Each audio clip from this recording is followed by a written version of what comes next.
کچھ کنڈیشن میں ہاسپٹلائز کر لیا جاتا ہے. جب تک یہ زخم پورا کیور نہیں ہوتا تب تک نہیں نکالا جاتا. اس کے پھر فردر کمپلیکیشن یہ ہوتی ہیں کہ اگر یہ نہیں ٹھیک ہوتا تو جو خون کی سپلائی, جو خون کی نالیاں آ رہی ہوتی ہیں نا, اس میں گینگرین بن جاتا ہے. گینگرین سے مراد یہ ہوتا ہے کہ بلڈ آ ہی نہیں رہا ہوتا, پاؤں کالا پڑنا شروع ہو جاتا ہے. تو پھر وہ کچھ صورتوں میں ٹخنے تک پاؤں کاٹا جاتا ہے, اور اگر یہ فردر اگر بڑھ گیا یا بڑھتا رہتا ہے تو گھٹنے تک بھی پاؤں کاٹا جاتا ہے. یہ بیچ سے نہیں کاٹا جاتا, اور جوڑ کے اوپر کاٹنا پڑتا ہے. تو یہ صرف ذرا سا زخم انیشل, اگر آپ ان سے جو پیشنٹ ہے جس کا پاؤں کٹا یا کٹنے والا ہے ہسٹری لیں گے تو شروع میں ہلکا سا زخم ہوا تھا, اس کی احتیاط نہیں کی, سوئی لگ گئی, کچھ وہ لگ گئی, وہ بڑھتے بڑھتے بڑھتے بڑھتے وہ بات یہاں تک آ جاتی ہے. شوگر کے مریضوں کو اپنے پاؤں کا خیال.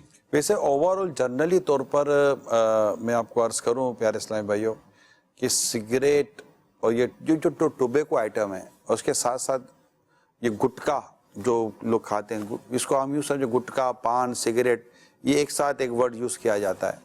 یعنی اس کے نقصان کوئی دنیا کا آدمی اس کا فائدہ نہیں بیان کر سکتا سوائے نقصان کے. پیسوں کا نقصان کے ساتھ ساتھ جو آپ کا جسمانی نقصان ہے, یعنی کینسر جیسی خطرناک بیماری, یہ سگریٹ پینے والوں کو, پان, گٹکا, سگریٹ کے جو استعمال کے لوگ ہیں, انہیں کینسر جیسی خطرناک بیماری ہو جاتی ہے. ان کے منہ سڑ جاتے ہیں, ان کے گلے سڑ جاتے ہیں, ان کے دانت سڑ جاتے ہیں, ان کا مطلب کہ جسم کی کتنی چیزیں ان کی سڑ جاتی ہیں, ختم ہو جاتی ہیں.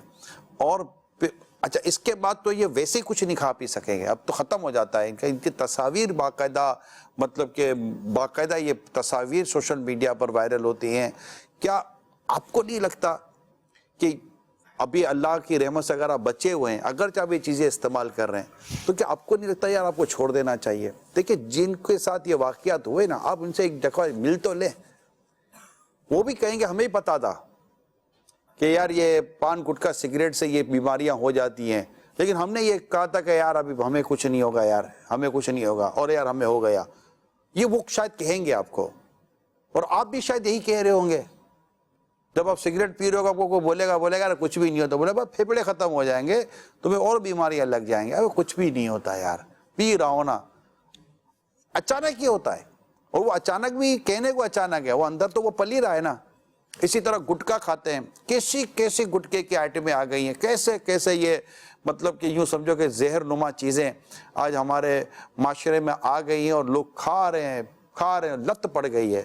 یعنی ایک تو وہ نشہ جس کو چرس, ہیروئن, آئس, پتہ نہیں کیا کیا نام دیں, وہ ایک الگ ہے, وہ اس میں تو ہماری ایک نسل برباد ہو رہی ہے.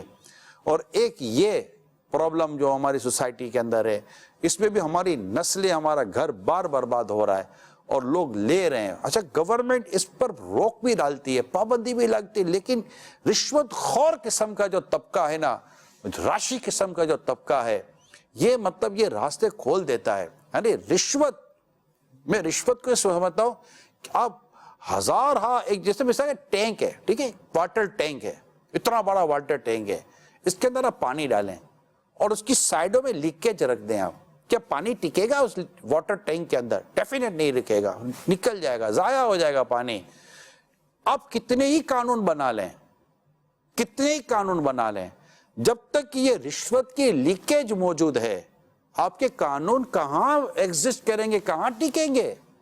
اور جب تک ان رشوت خوروں, ان راشی مزاج کے لوگوں کا آپ کوئی سد باب نہیں کریں گے, ان کو مطلب کہ ان کے ساتھ کچھ کریں گے نہیں, تو یہ تو خود ہی دیمک ہے ہماری سوسائٹی کی, جو رشوتیں لیتے, رشوتیں دیتے ہیں, اور یہ دیمکیں اور کئی دیمکیں لگا رہی ہیں, اور ہماری نسلیں برباد ہو رہی ہیں, ہماری بچیوں کا فیوچر برباد ہو رہا ہے, ہمارے نوجوانوں کا فیوچر برباد ہو رہا ہے. بیچاری شادی شدہ عورتیں جب اپنے شوہروں کا یہ منہ دیکھتی ہے تو ان کے پاس کیا بیتتی ہوگی؟ پیسے بھی نہیں ہوتے. اچھا اب روزگار سے بھی گئے, اس طرح کے لوگ روزگار سے بھی گئے, اب علاج کہاں سے کرائیں گے؟ اب قرضہ لیں, اور یہ بسا اوقات دنیا سے چلے جاتے ہیں. اللہ اس مسلمانوں پر رحم فرمائے, اور اس طرح جو بیمار مسلمانوں کے بارے میں ہم ہمدردی کریں گے اور ہم دعا کریں گے اللہ انہیں صحت و تندرستی دے, اور جو دنیا سے چلے گا اللہ ان کی بے حساب مغفرت فرمائے. لیکن پیارے اسلام بھائیو, ابھی آپ جو اس وقت دیکھ سن رہے ہیں, کہ آپ کو یہ تکلیف کم ہے آپ کی. یعنی سگریٹ چھوڑ دینا, پان گٹکا سگریٹ چھوڑ دینا, اس میں جو تھوڑی بہت اگر ہو سکتا ہے کہ آپ کو تکلیف ہوتی ہو, لت پڑ جاتی ہے, نشہ ایک, یہ وہ اس طرح کا نشہ نہیں ہے جس کو ہم ناجائز کہیں گے. یہ پان سگریٹ اور گٹکے کے تعلق سے میں کہہ رہا ہوں, مگر اس میں بھی بعض صورت ہے کہ خون کی ملاوٹ والا کوئی چیز ہے تو پھر اس کے احکام بدل جائیں گے. تو یہ وہ چیزیں ہیں. لیکن یہ جو بدن کو گھلا رہا ہے تو اس کو چھوڑ نہ دیں آپ یار, آج ہی چھوڑ دیں. جی ہاں, میں آپ سب سے عرض کر رہا ہوں, فیملی ممبر ذرا کریں یار, پلیز کچھ کریں, سگریٹ چھوڑے یار. آپ کے ماں باپ آپ کو دیکھ کر رو رہے ہوتے ہیں, ہمارا بیٹا گٹکے کی نظر ہو گیا, ہمارا بیٹا سگریٹ کی نظر ہو گیا, ہمارا بیٹا تمباکو کی نظر ہو گیا. آپ بیوی اپنے شوہر کو دیکھ کر بیچاری کہہ رہی ہوتی ہے کہ نہ جانے اس کا کیا ہوگا, اور یہ گھر میں بیٹھ کر سگریٹ پھونک رہا ہے, اور اس کا دھواں نہ صرف اس کو برباد کر رہا ہے بلکہ اس کا دھواں اس کے ساتھ بیٹھے ہوئے فیملی ممبر کو بھی برباد کر رہا ہے. چھوٹے چھوٹے بچے, یعنی چھوٹے چھوٹے بچے کمرے میں, بالکل نیو بیبی بورن, یہ کمرے کے اندر آپ کے پاس لیٹتے, یہ کہاں لیٹے گی بچی؟ چھوٹا سا بچہ, ابھی تو اس کی ولادت ہوئی ہے, ابھی تو چند مہینے کا, چند سال کا ہے, اور آپ بیڈ روم میں بیٹھ کر, کمرے میں بیٹھ کر سگریٹ پی رہے ہیں. یہ بچہ سانس لے رہا نہیں لے رہا, تو آپ کی سگریٹ کا دھواں آپ کے بچے کے پھیپھڑے میں جا رہا نہیں جا رہا. آپ اوپر رہ کر اپنے بچوں کو اس طرح نقصان پہنچا رہے ہیں, یعنی آپ کو بھی نقصان, آپ کی بیوی کو نقصان, آپ کے بچے کو نقصان. کیا رہے ہیں آپ؟ ارے یہ جو میں باتیں بیان کر رہا ہوں کوئی مشکل باتیں نہیں ہے کہ اس کو سمجھنا مشکل ہے. آپ چپ کر کس سے چپ کر پی رہے ہیں؟ کیا کر رہے ہیں آپ؟ اپنے آپ کو تباہ کر رہے ہیں, برباد کر رہے ہیں, پیسے برباد کر رہے ہیں, اپنی صحت برباد کر رہے ہیں. اور پھر یہ بات چیزیں, یہ میں نے دیکھا ہے کہ یہ عادتیں بندے کو نشے کی طرف لے کے جاتی ہیں, پھر وہ چرس کی طرف اور ہیروئن کی طرف, اور پھر وہ ناجائز قسم کے جو نشے ہیں اس طرف چلا جائے. پھر یہی صحبت اسے بدقسمتی کے ساتھ شرابی بھی بنا دیتی ہے. لے اب بتاؤ رہے کیا گیا, شراب پیے گا, پھر یہ کرے گا, پھر وہ کرے گا. جڑ سے ہی نہ نکال دے اس کو یار, کاٹ دو, یہ نہیں چاہیے ہم کو. کسی معزز دینی, ایک ریسپیکٹیبل پرسنالٹی کے سامنے آپ یہ کام کریں گے؟ نہیں. ارے دانت دکھانے جیسے نہیں ہوتے, منہ دکھانے جیسا نہیں ہوتا. کیوں کر رہے ہیں آپ یہ؟ لمحے کی یا چند دنوں کی پرابلم ریئرلی ہو سکتا ہے آپ کو آئے, لیکن سکھ دیکھیے یار. اور یہ جو تکلیف ہے چھوڑنے کی, یہ اس تکلیف سے بہت کم ہے جو اس کی عادت کی وجہ سے جو بیماری کے ساتھ تکلیف آ سکتی ہے. اللہ نہ کرے. پلیز میرے ایک ہاتھ جوڑ کر عرض کرتا ہوں, جو اس وقت مجھے آج ابھی کل سوشل میڈیا پر ان فیچر دیکھیں گے, سنیں گے, آپ مطلب دیکھیں تو کیسے منہ بن جاتے ہیں, کیسی بیماریاں آ جاتی ہیں. ان کے انٹرویوز بھی آتے ہیں. عبرت ہے یار. دنیا کا واحد پروڈکٹ ہے, میں کہتا ہوں, یہ میری اپنی ہے کہ یہ دنیا, سگریٹ دنیا کا واحد پروڈکٹ ہے جس پر کمپنی لکھ رہی ہے کہ اگر میرا پروڈکٹ یوز کرو گے تو یہ تمہارے لیے نقصان دہ, کینسر ہو جائے گا اور مر جاؤ گے. ورنہ کون لکھتا ہے کہ میری چیز یوز کرو گے تو تمہیں نقصان پہنچے گا؟ ہر کوئی فائدے کی باتیں کر رہا ہوتا ہے, مگر پھر بھی یہ بھری رہا ہے. اربوں روپے کی سگریٹیں بک رہی ہیں اور لوگ پی رہے ہیں اور پھونک رہے ہیں, اور دھواں الگ نقصان پہنچا رہا ہے. چھوڑ دیجئے, پلیز چھوڑ دیجئے, اللہ اور اس کے رسول کی رضا کے لیے چھوڑ دیجئے. اور بدبودار منہ لے کر مسجد میں جانا ویسے ہی حرام ہے. عبادت سے جائیں, نہ مسجد سے رک جائیں, ذکر نہ کر سکیں, اللہ کو یاد نہ کر سکیں, رسول پاک صلی اللہ علیہ وسلم پر درود پاک پڑھتے ہوئے بھی حیا ہے کہ منہ میں بدبو ہے, کیا کروں؟ کہ بدبودار منہ کے ساتھ اللہ کا ذکر کرنا یہ مکروہ ہے. چھوڑ دیں, ابھی چھوڑ دیں. اور ایسی جگہ بیٹھے رہے, اب سگریٹ چھوڑ دی, اور اب بیٹھے ایسے کے بعد جو دھواں پھونک رہا ہے تو پھر طلب بڑھ جائے گی. ایسے کے ساتھ بیٹھے جو گٹکا کھا رہا ہے پھر دوبارہ دل کرے گا. اچھا وہ خود بھی کہتا ہے یار ٹھیک ہے بھائی ایک ہاتھ لے لے, وہ ایک ہاتھ نہیں بیرا غرق کرنا ہوتا. پھر تو ایسی صحبت چھوڑ دیں, ایسی گیدرنگ چھوڑ دیں, ایسے ماحول میں رہیں. اب تو ایئرپورٹوں میں دیکھو نا, ان لوگوں کے لیے کیبن بھی الگ بن گئی ہے. اسموکر اندر جاؤ, اندر میں بیٹھ گئے سارے ایک ساتھ اندر جاؤ, خبردار باہر ہمارا ماحول خراب کیا. تو ایک سمجھانے چوٹ کر رہا ہوں, اب یہ اندر میں سب کو ڈال دیے سگریٹ پینے والے ہیں, چلو بھائی اندر جاؤ. تو مہربانی کریں, پلیز ریکویسٹ کر رہا ہوں اپنی حالت. اور خدا نہ خواستہ کہ اس میں آپ شوگر کے, ذیابیطس کے مریض ہو گئے, ڈائبٹک ہو گئی ہے, اور اب اگر یہ آپ نے مطلب سگریٹ کے اس طرح کی لتیں پالی ہوئی ہیں تو سوچئے پاؤں کٹ جاتے ہیں یار. اللہ آپ کو اور ہم سب کو عافیت دے, عافیت. اللہ اپنی ذات کے سوا کسی کا محتاج نہ کرے. تو وہ کہتے ہیں خود کردارہ علاج نیست, اپنے ہاتھوں کے کیے کا کوئی علاج نہیں ہے. پھر یہ سب ہونے کے بعد یہ شعر یاد آتا رہے گا, جو کچھ بھی ہیں سب اپنے ہی ہاتھوں کے کرتوت, شکوہ ہے زمانے کا نہ قسمت سے گلا ہے, دیکھے ہیں یہ دن اپنی ہی غفلت کی بدولت, سچ ہے کہ برے کام کا انجام برا ہے. مان جائیے, ابھی سے مان جائیے, پلیز مان جائیے. مان گئے؟ مان جائیے, رک جائیے. اپنے بیوی بچوں کا منہ دیکھیں یار. یہ آپ کی بیماری میں اور آپ کی اس طرح انتقال کے بعد ان کے تعلق سے سوچیے تو صحیح. ماں باپ کو دیکھ کے ذرا سوچے, ماں باپ یہ بوڑھے ماں باپ کا چہرہ آپ کو اس بات پر ابھارتا نہیں ہے کہ یار ان پر بھی کیا یہ مطلب یہ بوڑھا باپ کا کندھا کیا آپ کی لاش کا وزن اٹھائے گا, یا آپ کی یہ محتاج زندگی کو کیا یہ افورڈ کریں گے آپ؟ اللہ عافیت دے, میں چوٹ کرنے کے لیے کہہ رہا ہوں. اللہ عافیت دے, اللہ عافیت دے. اپنے ذات کے سوا کسی کا محتاج نہ کرے. ایمان سلامت رہے, جان مال عزت آبرو سب اللہ سلامت رکھے, دین ایمان اللہ ہمارا سلامت رکھے, مگر اپنے ہاتھوں تو برباد نہ کرو. اب آپ بولو گے میں پانی میں غوطہ لگاؤں بال گیلے نہ ہو, دیوار پہ سر مارو اور سر پہ لگے بھی نہ, ہاتھ میں کوئلہ پکڑو ہاتھ بھی کالا نہ ہو, تو اب یہ فارمولا کس کے پاس ہے بھائی؟ نہیں ہے نا. تو ایسے مطلب کہ مان جائیے پلیز. ڈاکٹر صاحب ایک اور ہمارے پاس نیوز تھی, اور وہ نیوز کچھ اس طرح کی تھی کہ یہ جو فوڈ پریزرویٹو, ہاں یہ جو فوڈ جو ہے اس کے تعلق سے بھی آپ سے مجھے کچھ رائے لینی تھی.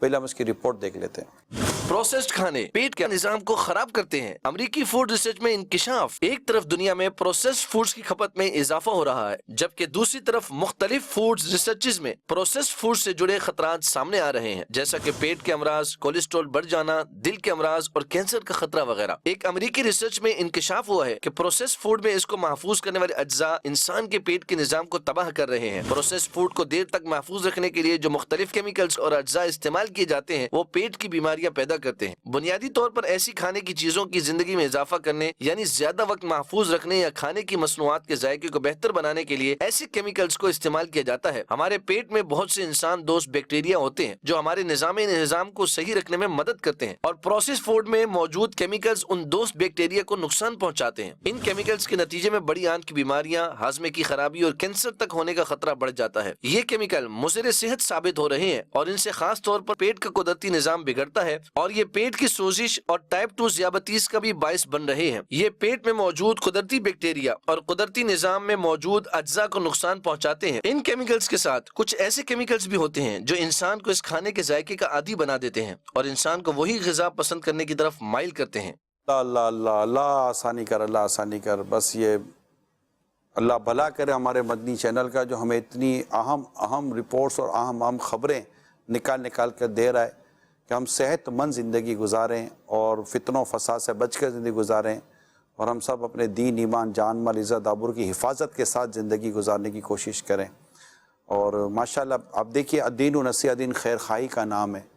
یہ بہت بڑی خیر خواہی ہو رہی ہے مدنی چینل کے ذریعے کہ ہمیں بہت کچھ اس تمام ان چیزوں سے بچنے کی ہمیں باقاعدہ ترغیب اور باتیں کی جا رہی ہیں کہ جن سے ہم مطلب اپنے آپ کو بہت سارے نقصانات سے بچا سکتے ہیں. ڈاکٹر صاحب کیا کہتے ہیں یہ اس میں ٹائپ 2 ڈائبٹیز کا بھی ذکر آیا, میں چاہوں گا اس کو بھی اگر آپ انکلوڈ کر لیں. سب سے پہلے تو یہ جو فوڈ پریزرویٹیوز جو ہے نا, اس پہ توجہ دلانی تھی. آج کل جو مارکیٹ کے اندر سارے جو کھانے موجود ہیں, بچوں کے چپس, کولڈ ڈرنکس ہو گئے, بنے بنائے جو فوڈ اس وقت مارکیٹ کے اندر اویلیبل ہوتے ہیں, چکن بھی ہوتی ہے, فش بھی ہوتی ہے, جن کی شیلف لائف زیادہ ہوتی ہے. یہ اگر ان سب چیزوں سے بظاہر یہ سب ان کی کوالٹی مینٹین کرنے کے لیے, ان کی لائف بڑھانے کے لیے, جراثیم اس میں گرو نہ کر جائیں, خراب نہ ہو جائیں, تو اس میں وہ کچھ کیمیکل ایڈ کیے جاتے ہیں, تو ان کو بولا جاتا ہے فوڈ پریزرویٹیوز. تو اب یہ چپس, کولڈ ڈرنکس, کھانے پینے کی اشیاء جو زیادہ دیر تک رکھے رہتے ہیں, ان میں چکن وغیرہ بھی شامل ہے, تو اس کی وجہ سے بچوں کے اندر جو الرجی کے امراض, اٹینشن ڈیفیسٹ ہائپر ایکٹیویٹی کے امراض, ڈائبٹس, اس کے بعد کینسر, یہ ریسرچ بیس ہیں, ڈاکیومنٹڈ فارم میں ہیں, وہ اسی کے بعد جب کیسز پریزرویٹو یوز ہوئے تھے، بہت ساری انرجی ڈرنکس ہیں ان کے اندر تو ایسے کیمیکل موجود ہیں جس میں ایڈکٹیو پوٹینشیل ہوتی ہے، یعنی کہ آپ نے اگر وہ انرجی ڈرنک پیا ہے تو آپ لازمی وہ انرجی ڈرنک دوبارہ پیئیں گے، ایسی چیزیں ہوتی ہیں، ایسی چیزیں ملی ہوئی ہوتی ہیں اس میں۔ تو ان چیزوں سے بچنے کا سب سے سیف فارمولہ یہ ہے آپ فریش غذائیں کھائیں، مارکیٹ سے لے کے خرید کے کھائیں، لیکن یہ فروزن جو ملتی ہیں زیادہ تر عموماً اس سے بچنا چاہیے۔ اگر پوٹیٹو چپس لینے ہیں تو اپنے گھر میں ہی آلو کو تل کے کھا لیں، بالکل ایسے فرینچ فرائز جیسے بچے کھاتے ہیں، فروزن آتے ہیں اس کے ایک احتیاطی طور پر یہ ہے کہ مطلب کہ اگر ویسے کم ہی کھانے چاہیے، یہ بچنا چاہیے، لیکن اگر کھانے ہیں تو پھر گھر کا لے لیں، جوس پینا ہے تو گھر میں ہی نکال رہے ہیں، اس طرح کی چیزیں اپنے گھر میں بنا لیں۔ بالکل ایسا اگر چکن ہے یا کوئی صرف فرائیڈ چیزیں بھی اگر لینی ہے تو فریش چکن لے کر اپنے گھر میں ہی بنا لیں۔ میں سب عرض کروں گا کہ جوس کا ڈبہ اگر کسی کو چیک کرنا نا، جوس تو پی لیتے ہیں، جوس پینے کے بعد ڈبے کو کاٹ کے ذرا اندر سے ڈبے کی کنڈیشن دیکھ لیں۔ تو یہ وہ چیزیں، اچھا مجھے یہ اندازہ ہے کہ اس میں بعض اوقات وہ کیمیکلز ہوتے ہیں جو آپ کو دوبارہ وہی چیز کھانے پر ریکال کرتے ہیں۔ یہ ہمارے ساتھ ایک ساؤتھ افریقہ میں قاضی امیر الدین بھائی ہیں، ان کی باقاعدہ اس میں یہ ان کی کوالیفیکیشن ہے، صحیح ہے، اور اس میں ان ماہر ہیں اس چیز پر۔ تو کبھی ہم جیسے سفر میں ہوتے تھے نا تو یہ ہمیں بتاتے تھے کہ دیکھیں یہ وہ کیمیکلز کے نام لیتے تھے، یہ وہ چیزیں ہیں کہ اس کے کھانے کے بعد آپ کو پھر ایک طلب پیدا ہوگی کہ یار یہ میں دوبارہ کھاؤں، یہ میں دوبارہ کھاؤں، یہ میں دوبارہ کھاؤں۔ تو یہ چیزیں ڈالی جاتی ہیں آئٹمس کے اندر کہ آدمی پھر دوبارہ اس کو لینے کی کوشش کرتا ہے۔ ڈاکٹر زیرک بھی ہمارے ساتھ ہے۔ ڈاکٹر زیرک، اس پر آپ کچھ کہیں گے؟ آپ مطلب یہ ہمارے ہاں بھی اس کیس کی کمی نہیں ہے، لیکن ویسٹرن کنٹری اس میں زیادہ انوالو ہے، بلکہ شاید ہو سکتا ہے کہ یہ ویسٹرن جو ممالک ہے یہ ایک بھی اس کا ایک ہمیں اس کا بھی یہ اس کا تحفہ بھی ہے کہ اس طرح کی چیزیں شاید وہاں سے زیادہ آئی ہیں، اگرچہ ہمارے یہاں بھی کمی نہیں ہے۔ جی بالکل ایسا ہی ہے، اور ظاہر ہے کہ تقریباً کم و بیش 15 سال پہلے جب میں میڈیکل اسٹوڈنٹ تھا تو ہمیں ایک یعنی کہ باؤل کینسر یعنی بڑی آنت کا کینسر ہوتا ہے، اس حوالے سے اس وقت ہماری کتابوں میں لکھا ہوا تھا کہ وہ ممالک کے جہاں پر ویسٹرن لائف سٹائل اور پروسیسڈ فوڈ ہے وہاں پہ یہ کینسر زیادہ پایا جاتا ہے کمپیئر ٹو وہ ممالک کے جہاں پر جو ہے وہ فریش فوڈ کھائی جاتی ہے۔ تو یقیناً جو ہے وہ اس کا بڑا گہرا تعلق ہے، اور بالخصوص جو پروسیس فوڈ میں کیمیکلز ہوتے ہیں یہ بچوں کے بیہیویئر کو کافی متاثر کرتے ہیں۔ ڈاکٹر سلمان نے ADHD کا نام بھی لیا، اور یہ ایک ریکگنائز فیکٹ ہے کہ جو بچے ADHD یعنی اٹینشن ڈیفیسٹ ہائپر ایکٹیویٹی ڈس آرڈر کا شکار ہوتے ہیں تو بالخصوص جب وہ کوئی بھی پروسیس فوڈ کھاتے ہیں، چاکلیٹس وغیرہ، کرسپس وغیرہ، تو ان کے بیہیویئر میں جو ہے وہ نمایاں طور پر جو ہے وہ زیادہ ہائپر ایکٹیو ہو جاتے ہیں، اور ڈیفینیٹلی اس میں ایڈکٹیو ایلیمنٹ بھی ہے۔ اور دوسرا دیکھا جائے کہ اگر ایک ہم بولتے ہیں سائیکولوجیکل ڈیپینڈنس، یعنی نفسیاتی طور پر جو ہے وہ بھی آپ اس کے ڈیپینڈنٹ ہو جاتے ہیں کچھ کلچر کی وجہ سے اور کچھ دیگر سہولتوں کی وجہ سے وغیرہ وغیرہ۔ جی، تو اللہ ہمیں عقل سلیم عطا فرمائے کہ ہم اس سے کس طرح خود کو اور اپنی فیملی کو بچائیں، یعنی جو چیزیں مل رہی ہیں اگرچہ یہ ایک ایزی کر دیتی ہے زندگی کو، مگر حقیقت ہے کہ ایزی تو کر دیتی ہیں مگر اس کے ساتھ جو کمپلیکیشن لاتی ہے نا اس کو ابھی ہمارے ڈاکٹرز نے یہاں وضاحت سے بیان کرنے کی کوشش کی ہے۔ کچھ کالز لیتے ہیں۔ محمد عمران اتاری چوبارہ لیا پنجاب سے۔ حضور میں سبق خبریں بھی دیکھ رہا تھا تو حاجی صاحب کا پیغام سنا الحمدللہ، اور میری جیب میں تھی نسوار کی پیکٹ الحمدللہ، وہ میں نے ابھی پھینک دی ہے، انشاءاللہ آئندہ نہیں رکھیں گے، دعا فرما دیں نگرانی شورا۔ ماشاءاللہ، اللہ استقامت دے۔ بہت بہت شکریہ، اور آپ کی بہت بہت مہربانی کہ آپ نے کال کر کے باقاعدہ، کیونکہ یہ ایک پریکٹیکل موٹیویشن کال ہوتی ہے کہ ایک تو مطلب کہ اور بالکل اس کو آپ نے قبول کر کے ایک کال کر دی کہ میں چھوڑ دیا، پتہ نہیں آپ کی بات سن کر کتنوں نے مطلب چیزیں چھوڑ دی ہوں گی، یار یہ دے تو میں کیوں نہیں، اور چیزیں چھوڑنے والی، نیکی کی عادت اپنانے والی ہوتی ہے، برائی کی عادت چھوڑنے والی ہوتی ہے۔ برائیاں چھوڑی جاتی ہیں، نیکیاں اپنائی جاتی ہیں، اچھی عادتیں اپنائی جاتی ہیں، بری عادتیں چھوڑی جاتی ہیں. ویل ڈن، ماشاء اللہ، مرحبا. جی کال دیں. اٹک سے شراز بات کر رہا ہوں. میں کافی عرصے سے سگریٹ پی رہا ہوں. ابھی پروگرام دیکھ رہا تھا، حضرت صاحب کا بیان سنا ہے، تو میں ارادہ کرتا ہوں انشاءاللہ آج کے بعد سگریٹ نہیں پیوں گا. مرحبا، بہت بہت بہت بہت مبارک ہو، ماشاءاللہ، ویل ڈن، شاباش.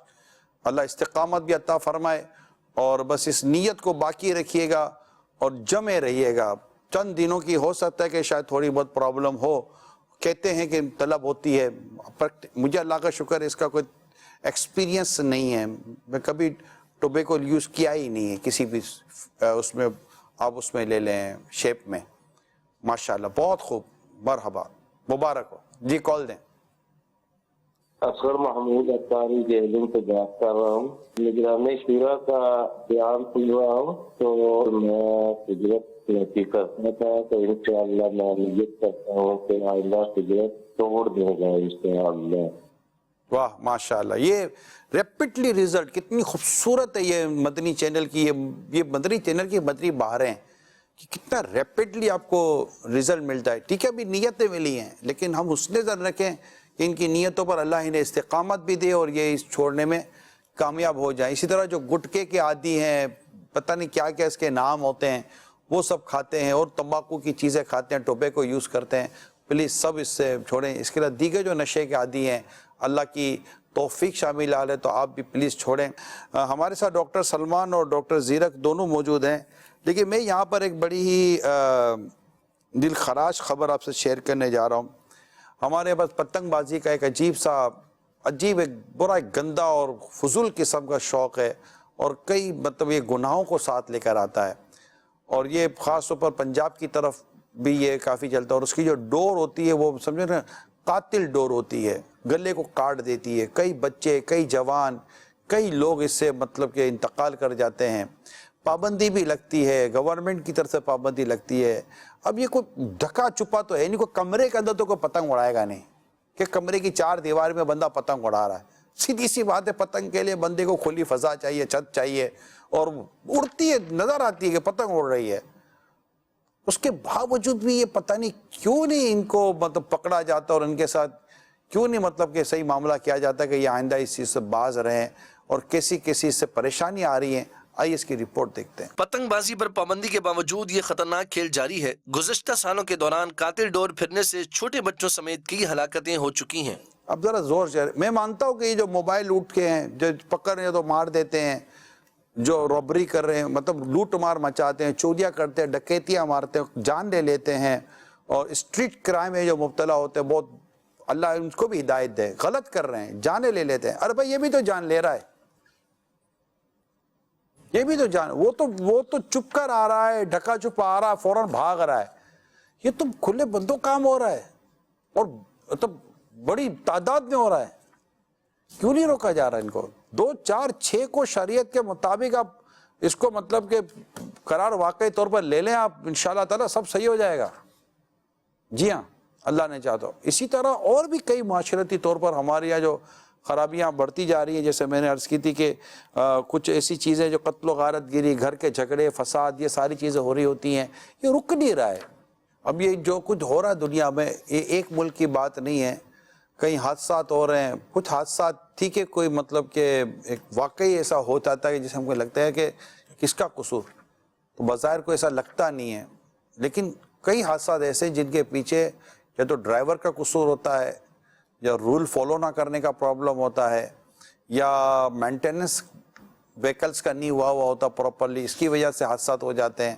تو ان تمام تر چیزوں کو روکا جا سکتا ہے. کہیں میں نہیں کہتا 100% اس پر قابو پایا جا سکتا ہے، لیکن اس پر کسی حد تک قابو پایا جا سکتا ہے. اسی طرح یہ جو گھریلو جھگڑے ہیں، ڈاکٹر زیرک سے میں عرض کروں گا، ڈاکٹر سلمان بھی چاہیں تو اس میں اپنا فیڈ بیک دے سکتے ہیں کہ یہ جو گھریلو جھگڑے ہیں ڈاکٹر صاحب، باپ نے بیٹی کو مار دیا، بیٹے کو مار دیا، اور اولاد نے ماں باپ کو مار دیا، شوہر نے بیوی کو مار دیا، بیوی نے شوہر کو مار دیا، خودکشی کر لی، یہ ہم سنتے ہیں. لیکن کیسے ہو جاتا ہے یہ سب؟ ایسا ذہن پر ایسی کیا چیز سوار ہو جاتی ہے جس سے بندہ اتنے بڑے اٹیمپٹ کر جاتا ہے؟ جی ڈاکٹر زیرک. یہ ڈفرنٹ ہوتی ہے، لیکن اگر بنیادی طور پر دیکھا جائے سب سے پہلے تو گھر کا ماحول ہوتا ہے کہ گھر میں لڑائی جھگڑے ایک بہت بڑی وجہ بنتے ہیں کہ جس میں جو ہے وہ بندہ اپنے ایموشنز اور اپنے جذبات کو قابو میں نہیں رکھ سکتا، اور ایک عرصہ دراز سے، یہ نہیں ہے کہ آج جھگڑا ہوا تو کل کسی نے کسی کو قتل کر دیا، مہینوں بلکہ بعض دفعہ سالوں جو ہے یہ جھگڑے چلے آ رہے ہوتے ہیں۔ اچھا، اس میں پھر دوسرا مین فیکٹر یہ ہوتا ہے کہ جیسے جو دو میاں بیوی ہیں، اب اگر ان کی بچپن کی لائف دیکھی جائے تو ان کے والدین کے بھی آپس میں جو ہے یہ جھگڑے ہوتے رہتے ہوئے ہوں گے، جس کی وجہ سے کیا ہوتا ہے کہ بعض دفعہ یہ سٹریسفل سچویشن رہتی ہے اور بندہ جو ہے کئی دفعہ جو ہے وہ ڈپریشن، سٹریس یا انگزائٹی کا شکار ہو جاتا ہے۔ تو ایک جو ہے وہ ریزن اس میں پھر مینٹل النس کی پرابلم آ جاتی ہے کہ ذہنی طور پر جو ہے وہ بندہ سٹریس کو مینج نہیں کر پاتا، پھر اس کے ذریعے اپنے جذبات کو مینج نہیں کر پاتا، اور جیسے ہی کوئی ایسا کام اس کے مزاج کے خلاف پھر ایک دفعہ ہوتا ہے کہ اب اس کے جذبات قابو سے باہر ہو جاتے ہیں، تو ایسی صورت میں پھر جو ہے وہ تشدد کی طرف، تشدد کا رخ کرتا ہے، اور کئی دفعہ کیا ہوتا ہے کہ مارنے کی نیت نہیں ہوتی لیکن تشدد اتنا شدید ہو جاتا ہے کہ اگلے کی جو ہے وہ جان بھی چلی جاتی ہے۔ ہاں، ایسے بھی کیسز ہے جہاں واقعی جو ہے وہ جان بوجھ کر جیسے پسٹل سے کسی نے فائر کیا تو اس میں جان لینے کا بھی ارادہ ہوتا ہے، اور بنیادی بات یہی ہے کہ جذبات جو ہے نا یہ ان کے یہ مشتعل ہو جاتے ہیں، ان کو کنٹرول نہیں کر پاتے، اور اس کے پیچھے گھریلو مسائل اور ان کی اپنی پھر بچپن کی تربیت۔ جی، اللہ تعالیٰ آپ کو مجھے اخلاقیات کے ساتھ جینے کی توفیق عطا فرمائے، جو رسول پاک صلی اللہ علیہ وآلہ وسلم نے ہمیں اخلاق کی تعلیم دی، نرمی کی تعلیم دی، برداشت کی تعلیم دی، صبر کی تعلیم دی۔ قرآن میں جو صبر کے تعلق سے آیا، حلم کی تعلیم دی کہ بردباری ہونی چاہیے، قوت برداشت ہونی چاہیے، ایک دوسرے کو سمجھنے کا جذبہ ہو، پھر توکل ہو، اپنے رب پر بھروسہ کرے، اور قناعت نصیب ہو کہ روزگار کی کمی اور مال کی کمی کی وجہ سے یہ پریشانیاں نہ آئیں، اللہ تعالیٰ کی عبادت کی طرف ہم آئیں، اور اس بات کو بھی جانیں کہ اولاد اللہ کے دست قدرت میں ہے کہ وہ جسے چاہے بیٹی دے، بیٹا دے، جسے چاہے کچھ بھی نہ دے، تو اس تمام تر چیزوں کو سمجھنا ہے۔ عزت ذلت اللہ کے دست قدرت میں، زندگی موت اللہ کے دست قدرت میں، رزق میں کمی، رزق میں کشادگی، یہ سب اللہ تعالیٰ کے دست قدرت میں ہے۔ بندہ ایک دوسرے کو مار کر کیا حاصل کر لیتا ہے، مطلب اپنے لیے جہنم کی آگ جمع کرنا، جہنم اپنے آپ کو عذاب پر پیش کرنا، اللہ کی پناہ، پھر قتل ناحق اور پھر خودکشی حرام، یعنی دونوں حرام کام کر کے وہ دنیا سے چلا گیا۔ اللہ کی پناہ، اللہ کی پناہ، اللہ ہمیں اپنے جذبات کو قابو میں رکھنے کی توفیق عطا فرمائے۔ یہ تربیت ہوگی، اخلاق کی تربیت اگر پراپر ہوگی تو انشاءاللہ تعالیٰ اس طرح کے اور بہت سارے واقعات ہیں جن پر قابو پایا جا سکے گا۔ مدنی چینل دیکھتے رہیں، دعوت اسلامی کے دیگر دینی کام ہیں اس میں مصروف رہیں، خود کو اور اپنی نسلوں کو، اپنے بچوں کو دعوت اسلامی کے دینی کاموں میں، ماحول میں، عاشقان رسول کی صحبت میں لے کے جائیں تو انشاءاللہ بہت ساری پریشانیوں سے بچا جا سکے گا۔ اللہ کریم آپ کی اور ہم سب کی حفاظت فرمائے، اللہ کریم ہمارا ایمان سلامت رکھے، آمین، بجاہ نبی الامین صلی اللہ علیہ وسلم، صلو علی الحبیب صلی اللہ علیہ محمد۔ اے قارئ